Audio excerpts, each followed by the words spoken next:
वर्ष प्रतिपदा, ये संकल्प का दिवस है।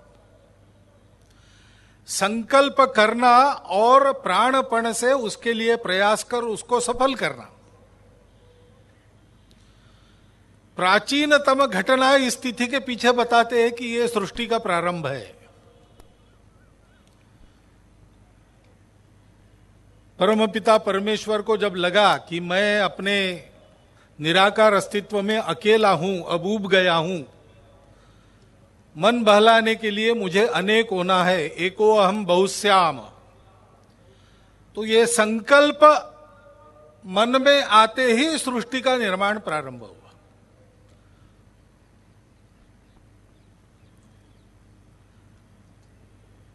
ईश्वरीय गुणों की पराकाष्ठा जिसमें है वो स्वयं ईश्वर ही है, तो उसके संकल्प मात्र में इतनी शक्ति है कि संकल्प का उदय होते ही वो पूर्णता फलित भी हो गया। जब सृष्टि के स्तर पर वो उतरता है, प्रत्येक मानव में अपना अंश मात्र रखकर उस मानव को सृष्टि में खेलने के लिए छोड़ देता है, तो मानव तो ईश्वर का पूर्ण रूप नहीं है। ईश्वर की अभिव्यक्ति कम अधिक होती है प्रत्येक मानव में से। उसकी अपनी शक्ति के अनुसार उसके संकल्प का फल उसको तुरंत या बाद में मिलता है। ऐसा ही अपना देश परचक्रों से पीड़ित था, शकों का आक्रमण हुआ था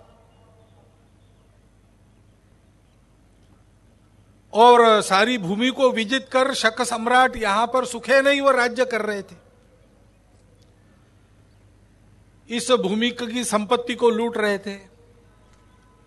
यहां की परंपरा, संस्कृति, यहां के लोगों का मन इसका कुछ न विचार करते हुए मनमाना कानून अपना चलाते थे और संपूर्ण समाज में इसके खिलाफ कोई प्रतिक्रिया नहीं थी। तब एक बालक, शकों के यहां आने के पहले जो राजा थे उनके राजवंश का बालक, शक सम्राटों की उस अत्याचारी गुलामी से भयभीत होकर उसको छुपाया गया था मिट्टी का काम करने वाले, घड़े बनाने वाले कुम्हारों के घर में।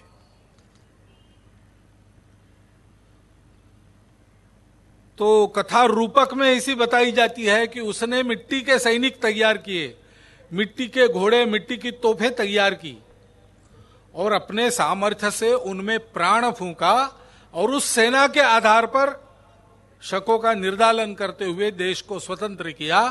उस शालिवाहन सम्राट के विजय के शक का प्रारंभ वर्ष प्रतिपदा है। लेकिन हुआ क्या था? मिट्टी के पलिंदे जैसा समाज पड़ा था, अत्याचार सहन कर रहा था, कोई प्रतिक्रिया नहीं थी। शालिवाहन ने उस समाज के मन में स्वाभिमान जगाया, अपने कर्तृत्व पर विश्वास जगाया और उस समाज की संगठित शक्ति के आधार पर परकीयों को अपने भूमि से खदेड़ दिया। जो वर्ष प्रतिपदा के दिन सुबह हम ध्वजारोपण करते प्रत्येक घर पर, उसके पीछे यह कहानी है। विजय ध्वज फहराते, संकल्प किया, उसके अनुरूप प्रयास किया और संकल्प को सिद्ध किया।